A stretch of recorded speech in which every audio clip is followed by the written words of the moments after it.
निश्चितपणे ज्यांना सगळं काही मिळालं, मातोश्रीहून त्या भागामध्ये जिथं ते बोलले 3 वेळेस आमदारकी मिळाली आमदाराला, खासदाराला 3 वेळेस आमदारकी, 3 वेळेस खासदारकी, सगळं काही मिळाल्यानंतरही जर ते बेमान होत असतील तर निश्चितपणे हे कुठल्याही पक्षाला शोभणारं नाही, कुठल्या व्यक्तीलासुद्धा शोभणारं नाही.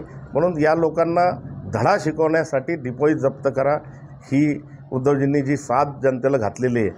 पाहूया निकाल घोषित झाल्यानंतर त्यांचं डिपॉझिट वाचतं का. ते शिवसैनिकांनी मतदारांना एकच आवाहन करेन की आता ही योग्य वेळ आलेली आहे, गद्दाराचा बदला घेण्याची वेळ आलेली आहे आणि पक्षप्रमुख उद्धवजींनी जो आपल्यावर विश्वास दाखवला त्या विश्वास सार्थ करण्याची वेळ आलेली आहे. जिल्ह्याला आपण अविकसित तेथून बाहेर काढून निश्चितपणे विकासाकडे नेण्याची ही वेळ या ठिकाणी आलेली आहे. जे जे काही प्रलंबित प्रश्न राहिले ते पूर्ण करण्याची ही वेळ आपल्याला आलेली आहे. ठळक घडामोडींसाठी देशोन्नती न्यूज चॅनलला सबस्क्राइब करा आणि बेल आयकॉन प्रेस करा.